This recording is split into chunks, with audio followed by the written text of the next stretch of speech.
You're listening to Live from Lord North Street, a podcast from the Institute of Economic Affairs. I'm Kate Andrews, Associate Director at the IEA. Welcome to our Christmas special, 2018, A Year in Review.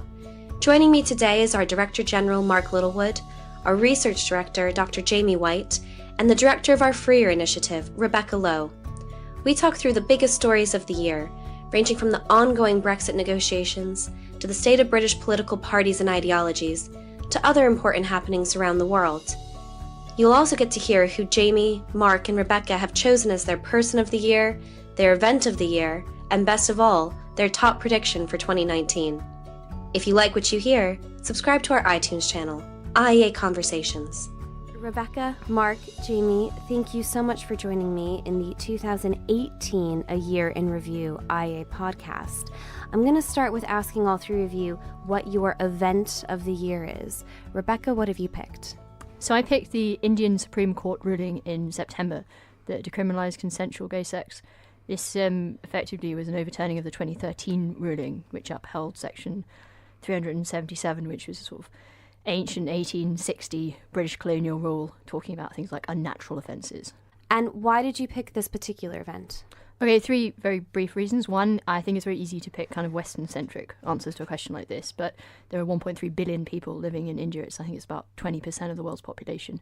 So I was quite keen to pick somewhere outside of the kind of Brexit-Trump narrative.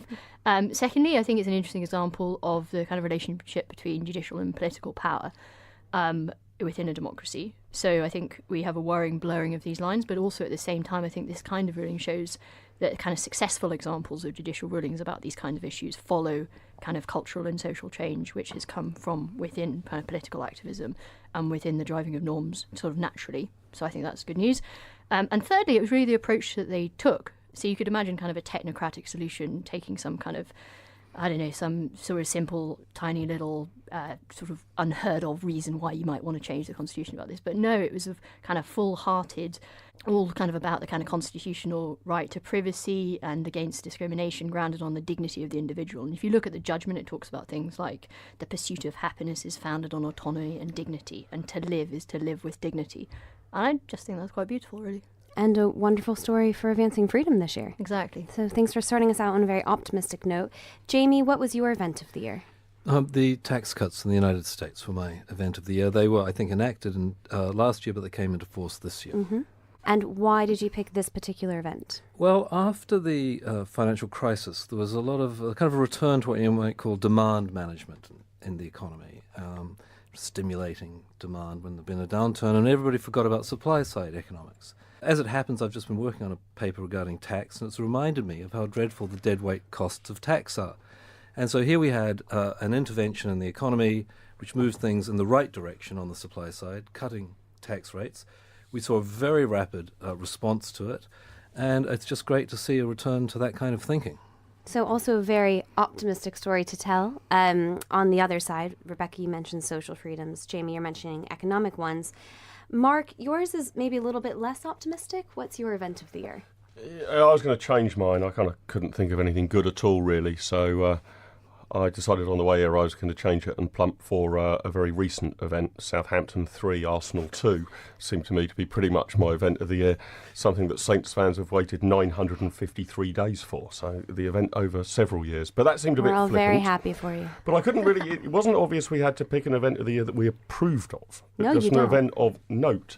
And it's not an event as such, although I guess you could look back at last week, but a series of events which I would describe as the continued survival of Prime Minister May, that has had various iterations, but has been of great note and will be of great note to her political historians. And why have you decided to pick what is perhaps an event, but also perhaps just a series of moments and speeches and incidents throughout the year? Well, because I think that in parliamentary and political terms, we're witnessing things which defy the law of normal gravity. And if that makes it extremely confusing for those of us who want to engage in public debate and thought that there were normal rules of conduct. So I would have thought that the smart money was on something in the last 12 months leading to a change of Prime Minister in this country. In fact, all of the sort of political gravitational pull would have been in that direction. It's a minority government. She has a large number of her own MPs who would like to see her gone. The Brexit negotiations have gone badly. She would catastrophically lose a vote on her central plank of policy, so withdrew it. She had a third of her party voting against her directly in a no-confidence motion. Yet she stays in place. Now, some of that might speak to her characteristics as a person, but I think also speaks to the extremely strange world of politics in which we now live. I simply can't explain her survival. And Rebecca, about that strange world of politics, it isn't just here in the UK, is it? It feels like in all of the developed world, politics is just exploding. You look at what's happened in France in recent weeks with the riots and Macron having to cater and almost bow down to those bashing in car windows and shop windows. You look at Angela Merkel, who became this figurehead, not just in Europe, but really in the Western world after President Obama left, to be sort of that leader in globalization. And then you also look over to the States, where you have a truly divided Congress after the midterms, and President Trump, who holds on to his base, but by doing very radical things that alienate everyone else. So, going into the next year, is any of this going to calm down? And what should we make of this past year and this massive upheaval? I don't really see this calming down. I'm hoping there might be a push for a genuine adherence to democracy, because at the moment I'm pretty depressed really about this. I think we've seen the rule of a lot of technocratic leaders. I think quite possibly that's why people are frustrating. We have highly centralised countries, particularly. I mean, if you look in the UK, it's not really surprising, I think, that people don't vote in local government elections. I mean, you just need to look at something like tax policy. I don't think people feel they really have a purchase on the direction of their lives. So some of this is to do with perception. It's to do with people whose living standards have increased, but they feel that other people aren't as well off as them. They're maybe fed certain lines by politicians trying to seek to exploit kind of misery and bad news when actually things are on the up. But I do think there's a genuine loss of a feeling that people are kind of democratically represented, whether that's because they think that their vote is being ignored, whether that's because they think that supranational technocratic institutions are increasingly ruling things. You look at the Italian budget, you look at Macron coming along and playing people off against this and against that, you look at the rise of Euroscepticism across Europe. I don't think it's surprising that people are frustrated and that they want to have a say. If they feel that the mechanisms for having a say aren't working and that their leaders are following what they might see as some form of corporate elites, kind of cronyism that we've had, which has infected our democracy in all countries, I think it's only going to continue. I just hope it leads to a real adherence to genuine democracy. Don't think that's right. People want more democratic control when they think that they can only do things via the state. I don't need to vote on what I wear in the morning. I don't need to vote on what shopping I do. As the power of the state expands, you lose control of your own life.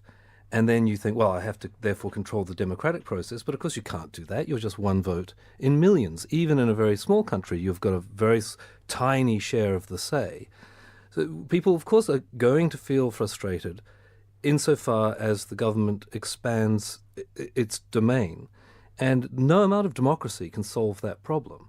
You need to withdraw the state's power. So, I mean, of course I would say this, I'm from the IEA, but I think people would be a lot less frustrated if they didn't have to always act through the government. To be honest, I think I'm trying to make a point about centralisation, and I think the democratic methods in our country are highly, highly centralised. And I mean, you just need to look at the current government and the decision making over the Brexit process. The idea that we don't have a highly, highly centralised executive in this country is a whole democratic process, not just executive. Well, it's pretty obvious to me. It can feel nearly impossible to navigate. I'm sure something we'll talk about. Mark? I'm going to suggest there's actually more commonality between Rebecca's view and Jamie's. I think what we're witnessing, notwithstanding what I've just said about the sort of extraordinary stability of the British government, all things equal, but what we're witnessing is the collapse of the Western social democratic state, actually, or at least the collapse of faith in it, if not in the collapse in the state itself.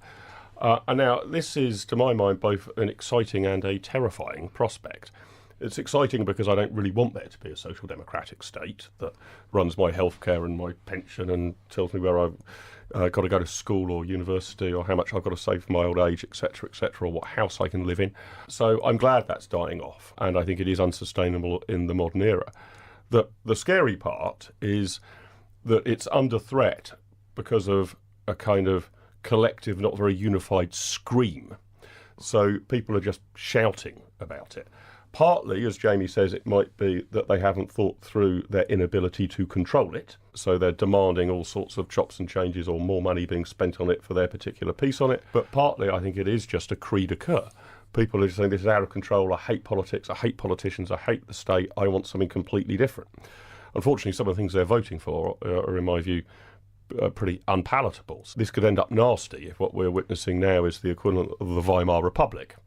It could end up good if, however, what we're witnessing is the downfall of an over-encroaching state, and sooner or later, even if the forces at the moment have not found a decent tone of voice, that could actually act for liberalisation. So I think there's a lot at stake, but what we're really seeing is the Western social democracy in collapse. Jamie, do we just give far too much time and attention to politics? I mean, sure, there's been all this upheaval, but do we just need to focus on the good in the world and the fact that every year that we move forward, the world tends to be becoming a better, more prosperous place? Would we all be a bit happier if we just calmed down? Well, outside of the political domain, things are going quite well. So science continues to progress, technology, medical technology advances, and all the goods and services we get through the private sector are improving. So there's a lot to be happy about. But because more and more is taken under the umbrella of politics, because regulation keeps extending, we have to attend to politics. People's livelihoods depend on it. And so it's very difficult to ignore it. We could try to ignore it. I think people who do ignore it, unlike us, are probably happier. I mean, I guess most of the population don't pay much attention. They just go and, have a roast meal and talk about the sport and so on, and they're probably a lot happier than we are. But I think Mark's right. We're coming up to something quite dramatic, I suspect. I mean, a lot of the welfare states in Europe are effectively insolvent. I mean, they would be insolvent if there was normal accounting applied to governments.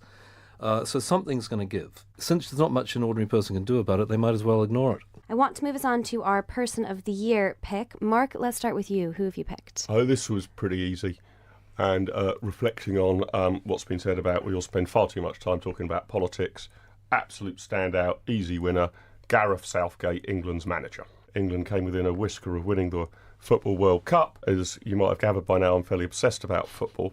But there was something underlying it which I think was actually almost rather touching, that it brought the nation together, England at least. I'm not quite sure how many people in Scotland were cheering us on.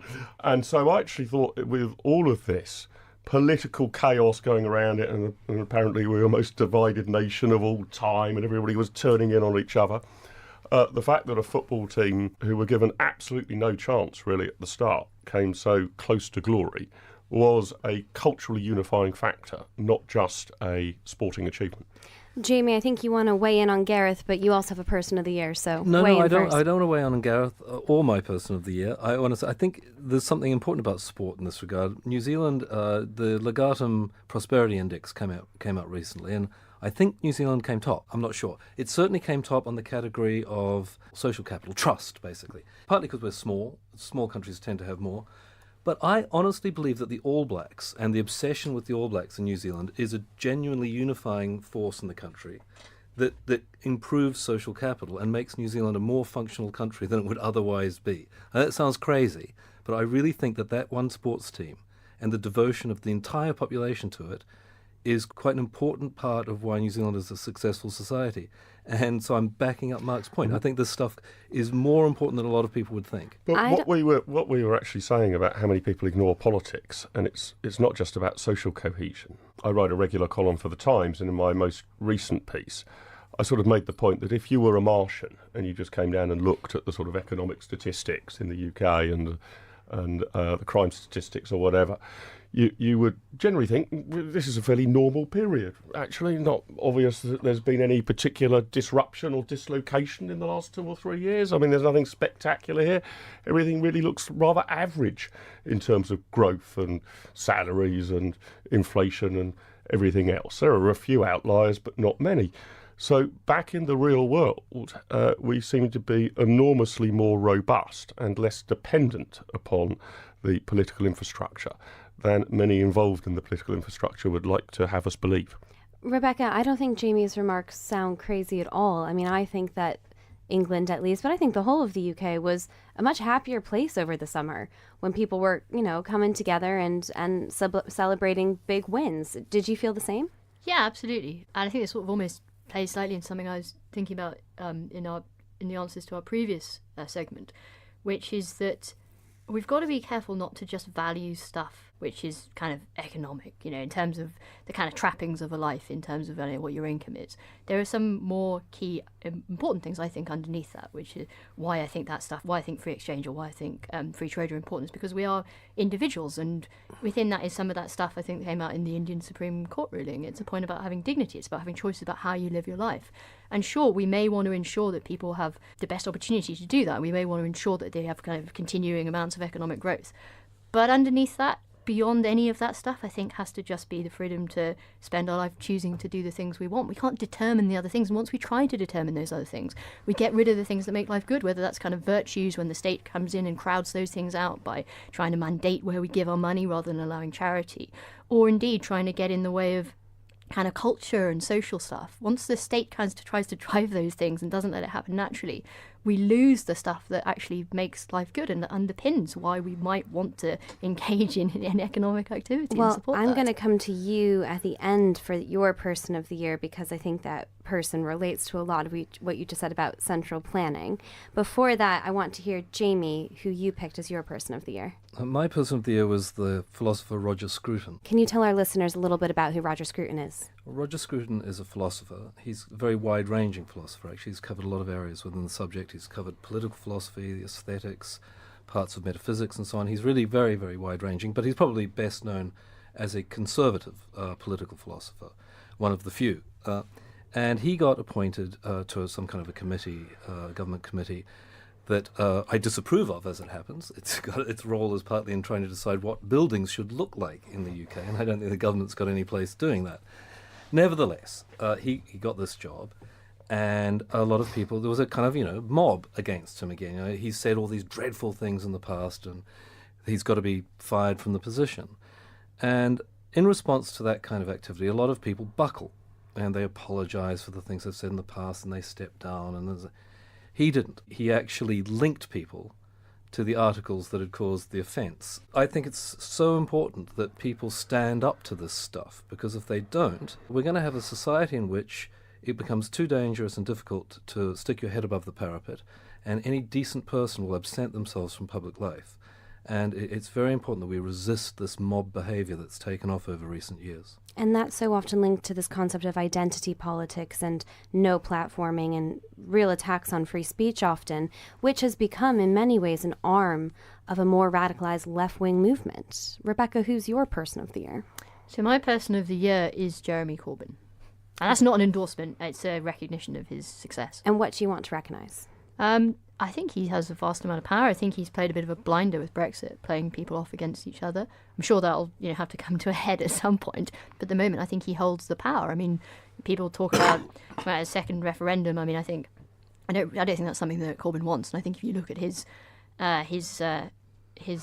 advisors and the people around them, when you look at what Len McCluskey has explicitly said, he's always been informing Labour MPs that they shouldn't be voting for that.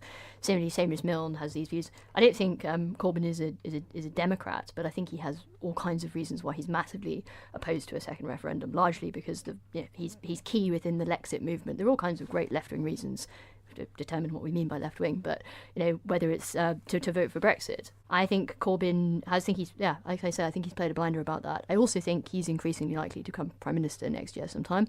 I think he continues his takeover of the left in the UK and shifting the Overton window the way in which he wishes it. I heard a little bit of a prediction there, but we'll come to those at the end. But there's no doubt that while the Conservative Party has been preoccupied with this one issue of Brexit for 2 years now, Corbyn has definitely been shifting that Overton window, and the arguments and the interest in socialism is rising up again. Mark, do you recognise the way that the UK is engaging in these kinds of arguments now? Yes, I do. I mean, it would have been considered almost impossible 10 or 15 years ago, 5 years ago, that somebody of Jeremy Corbyn's ideology would be leader of the Labour Party, or that if such an eventuality occurred, that he'd be leader of the Labour Party for much more than 5 minutes before he was thrashed in an election and removed. So although I think there's very little common ground in policy terms between myself and Jeremy Corbyn, there's some, by the way. I'm a bit of a pacifist compared to most people on the Conservative benches, as is Corbyn. and there might be other areas of agreement. But it shows what I was referencing earlier, that there is a radicalisation of politics outside of Westminster. Corbyn is not propping up the social democratic consensus. He wants a radically changed world. He has shown, I think, not necessarily that people have been persuaded of some hardcore socialism, but that if your story and narrative begins from the system is totally broken and needs to totally change, you will then get a hearing for virtually whatever words come out of your mouth next. And I think that can be replicated by people of all different types of ideology. Jamie? That's optimistic, I think. You'll note that almost all the people who are saying the system is broken and are getting support on that basis are either authoritarian left or authoritarian right, as you see across in some parts of Eastern Europe. Nobody who's saying what we need is more economic liberty is kind of getting a good hearing by complaining about the current system. And I think one of the reasons for that is that the left have done a jolly good job of suggesting that what we're suffering under now is laissez-faire neoliberalism. That has been basically bought by everybody, and they're going, okay, we need some alternative to that. And authoritarians on the left and right are suggesting alternatives, and that's why it's a scary time. Well, this is it, isn't it, Rebecca? It's not just the figureheads, it's the ideas of socialism that are coming to the front again. And not just that it's another way is possible, I believe is the quote from Jeremy Corbyn, but that capitalism has failed, and that we experience what we don't like in the market right now is the failure of capitalism, as opposed to the controls of the state and that crony capitalism that so often creeps in. It doesn't really surprise me. Over the last couple of decades, we've had very, very similar kinds of people in power, or at least that's certainly how it's been perceived to be.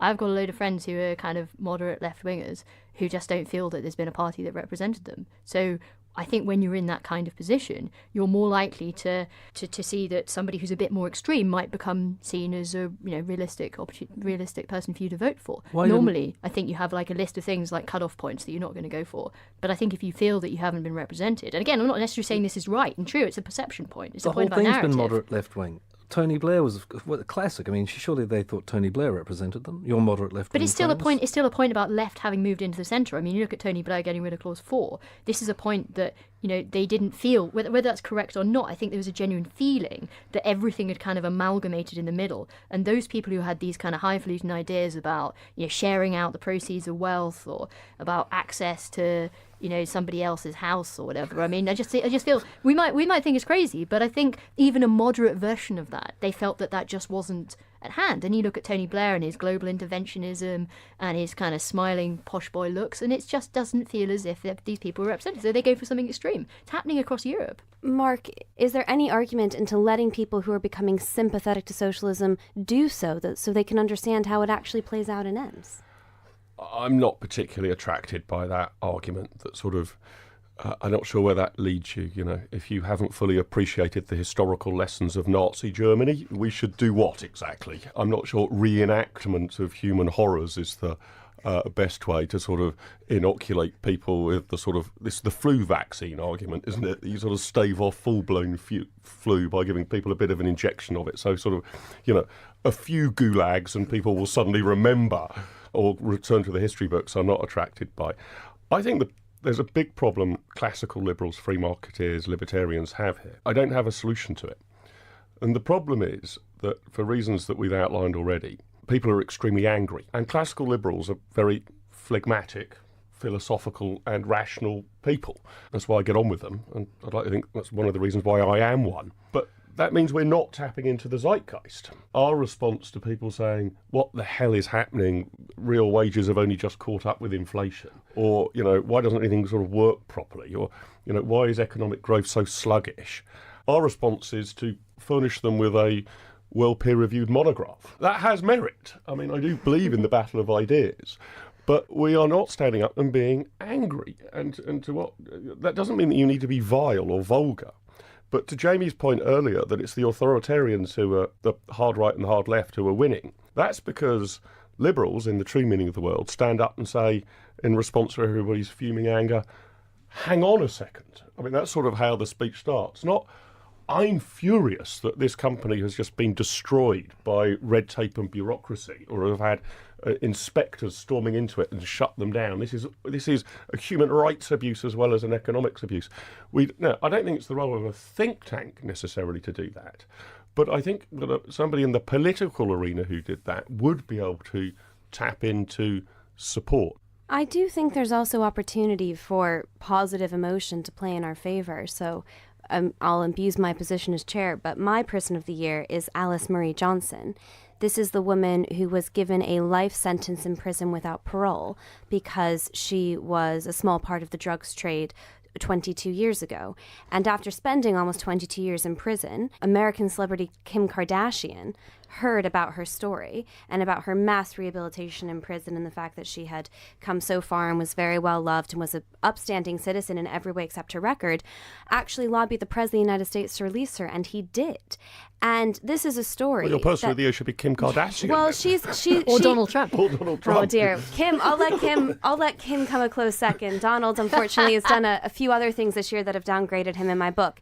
But my point is that her story is truly one that classical liberals, not the authoritarian left or the authoritarian right, should get behind. It's about changing prison sentencing and prison reform. It's about drug liberalization. It's about recognizing individuals as opposed to numbers behind bars. This story went viral, and these are also stories we can get behind. It doesn't have to be all doom and gloom. Jamie, surely there is some argument to be made about making that positive, or putting forward that positive narrative. No, I think Mark's right. I think it's. I think he's dead right. When I was listening to that, I thought that's bang on. It's anger that's winning the day, and if you act all rational and say no, actually things are pretty good, and I can show you this chart which shows you that things are getting better, nobody will listen. And again, he's also right. It's not for us. An effective politician who believes in our stuff but can really get across how harmful the government regulations is and be a bit angry about it, I think it'd be very effective. I mean, Thatcher wasn't angry particularly, and Reagan certainly wasn't angry. He was witty and light of touch. But times have changed. All right, I have two pessimists in my mist. Rebecca, are you going to say something optimistic? Yeah, I am actually, a little bit. Thank anyway. goodness. So to my mind, it's about making a kind of a bipartite argument. Half of that argument, I think, those of us on the kind of classical liberal side of things are very good at. Although sometimes we may do it in quite dry, kind of peer-reviewed monographs. I completely agree, and I think there's definitely a place for that. But sometimes we need to take those figures out and say, X billion people taken out of poverty, or pick specific examples. This woman living in sub-Saharan Africa who didn't die in childbirth. Those kind of consequence-based arguments for the kind of freedom that we believe in. The thing I think we're not so good at is looking at the kind of non-consequentialist approach. I think all too often economists, particularly on our side of the argument, are consequentialists. They want to argue things in terms of the consequences. I have loads of problems with that anyway, but I also think it can lead to you being attacked by people on the other side because they think that you don't have any kind of heartfelt reason for this beyond just the sure end point. So I have problems with that already, but I also think we're just missing half of the argument here. I think if we can ground it in stuff like this, like exactly going back to what they're saying in the Indian ruling about autonomy and about dignity and about the reason why we think people should be able to make these choices themselves, then I think we get a really strong, powerful kind of double argument. And that's the side I think we miss. And I think that's the side where it's easier to make an emotional claim when we talk about people's rights, natural rights as human beings. I think that's sometimes what we miss. Mark, we look at statistics instead. Yeah, I'm not saying that we should abandon rationality. We'll only ever win if we've got the well thought out, well researched arguments on our side. And that means the armoury of IEA monographs going back decades is actually really important artillery. But somehow or other we've got to get better at illustrating the arguments in that material, not merely producing further examples of it. Let's move on to our final talking point, predictions for 2019. Now, we're lucky enough to have someone in the studio who was forced to make a prediction last year, predictions for 2018. Mark, you made a few accurate ones. You suggested that in America, the political landscape wouldn't shift too dramatically. It is true that the Democrats took the House, but actually there wasn't some massive slide in their favor, and Congress is split. You said that in terms of Trump and Brexit, things would keep rumbling on and there would be disagreements over that. That's certainly true. But I can't give it to you for 2018 because you led with politics will be boring. Yeah, I'm going to defend that prediction. I mean, what I perhaps should have said, it was politics will be tiresome and tedious and everybody will be sick of it. The mere fact that there's lots of hullabaloo happening does not of itself mean that it's exciting. I don't equate chaos and excitement. And in fact, we seem to be sort of trapped in a Groundhog Day. We can't actually move anything forward. So we're having exactly the same arguments about the same things every goddamn day, and that is ultimately boring. So we've got the worst of both worlds at the moment. We have complete chaos, and worse than that, it's extremely tedious chaos. All right, an interesting defense of yourself. Perhaps our listeners will give it to you. Rebecca, now that you know you're under the pressure to be held up for what you say next year, are you willing to give me your prediction for 2019?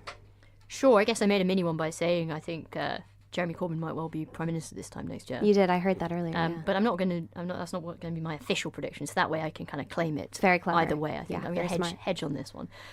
My official prediction is going to be extreme Eurozone unrest. And I think this is something which is actually already happening. And I'd extend that actually out wider than the Eurozone. But the point I want to make is a point about the kind of EU's rhetoric over its actions and its involvement in that unrest. Mark, what's your prediction for 2019? My prediction is that Gareth Southgate will lead England to glory in the European Nations League in Portugal in June, thereby lifting the first silverware for England since 1966. I very much hope that happens. And that will be, if Brexit goes ahead on time, just a couple of months after the Brexit leave date. And it will be a little bit like Denmark won the European Football Nations Cup in 1992, just after they had voted no to the Maastricht Treaty. And I'll never forget, I think it was their foreign minister at the time, but one of the leading Danish politicians who'd campaigned vigorously in favour of the Maastricht Treaty, was asked his reaction of Denmark then winning the European Nations Trophy, and he said, "It just proves it, doesn't it? If you can't join them, beat them." I wonder whether that might be the... Nice. But that's a slightly jokey point, although I'm looking forward to football tournaments sort of every summer now. My more serious prediction, and actually what you didn't reference back, Kate, from last year, is I said I thought we would see in 2018 the first signs of the EU cracking up. I didn't reference particularly the Eurozone. And I would say that we are seeing the first signs of that. The Macron's popularity is on the floor, violence on the streets of Paris.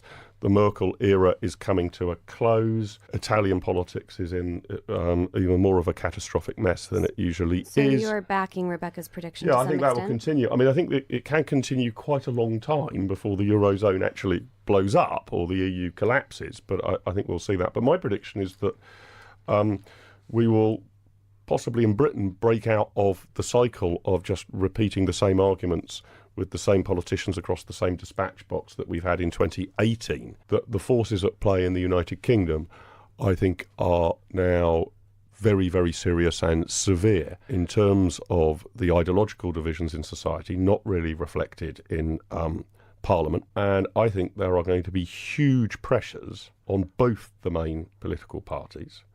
And I think it's possible, I'm not saying it's likely, that you will see both the major political parties fracture in the next 12 months. Political debate and debate about economics and philosophy in Britain is beginning to become ideological, and the party system doesn't really reflect that in any meaningful way.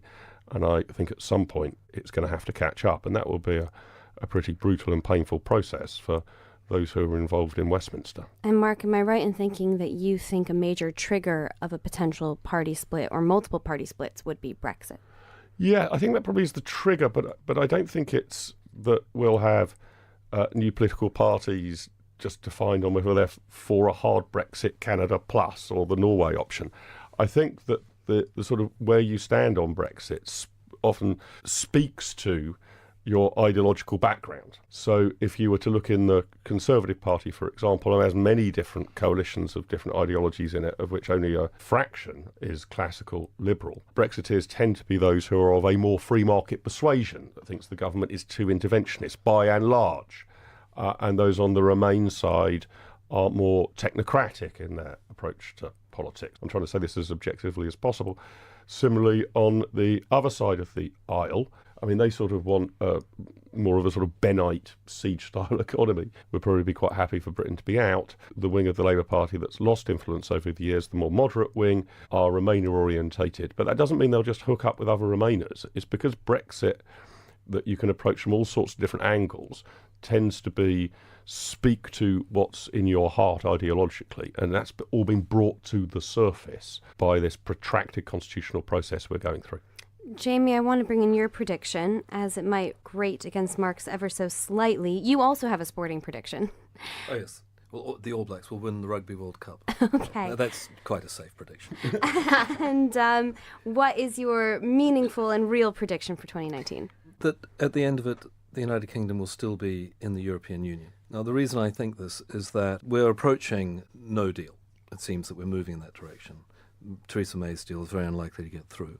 But there's no majority in Parliament for no-deal Brexit. So there'll be a very strong moves. I mean, some people are trying to get a second vote. It doesn't look like that's going to happen. In the short term, I don't think they're going to get a Norway deal or anything like that. So I think there's going to be very likely that they'll extend the negotiations, will stay in. And then the forces at work in Parliament will be moving towards either no Brexit or just continually pushing it down the line, or a Brexit that is so soft that we're effectively still in. So we'd still be in the single market and the customs union, still have free movement of people and so on. So my prediction is that we just won't get Brexit done this coming year. It's a very bold prediction. Rebecca, a lot of people will be dismayed to hear that, sure, because they voted leave, but a lot of Remainers just think, gosh, can we just get this done and dusted so we can move on to the issues like housing and healthcare that really matter to us? Yeah, that's right. I think it would be incredibly depressing, and I think it would be kind of worrying very worrying precedent to set. Do you think it's possible that it won't get done in 2019? I think it entirely depends on what you think Brexit is, what you think leaving the EU is. I mean, I agree with Jamie. There's certainly a reasonably strong likelihood that we may still be within the single market and the customs union. Whether that will be a temporary measure with an endpoint is still up for grabs as well. I've been endlessly frustrated and disappointed by people's seeming ability to ignore the need to respect what was a democratic vote. And I think that the frustration that is bubbling up against that has some potentially worrying consequences, but also could set such a dire precedent, not just here but also abroad, that I'm an eternal optimist. So I have to believe that this will happen, because I don't really want to think about the alternative. But yeah, it's absolutely. I think I agree with Jamie. It's absolutely possible. Mark, if every prediction from the three of you came true, the UK would still be in a European Union and closely tied to a Eurozone that's going through massive upheaval whilst splitting its own party, so there would certainly never be a majority in Parliament to actually come to the answer. That doesn't sound like the best case scenario for the UK in 2019. Sounds pretty plausible there, doesn't it? That all three of those predictions hang together in some sort of way. Look, I don't know, and everybody sort of says, these are sort of, I think at our IEA Christmas party, David Davis, our speaker, said that next year will be an inflection point. And I think that's probably right. But short of saying that I expect there to be pressures on the established political system, I don't really know how it's going to end. But we're about to witness the unstoppable force hitting the immovable object. And whether the unstoppable force keeps going or the immovable object blocks it, I don't know. But you can be pretty certain that a lot of sparks will fly when that scientific political calamity comes about. There's a lot to ponder about 2019. I wanted to be able to say a lot to look forward to, but the three of you haven't really given me that option. So what I will say is thank you so much, Rebecca, Mark, and Jamie, for joining me. And to our listeners, regardless of what comes our way in the new year, have yourself a very Merry Christmas. For more blogs, podcasts, films, and reports, visit our website at iea.org.uk.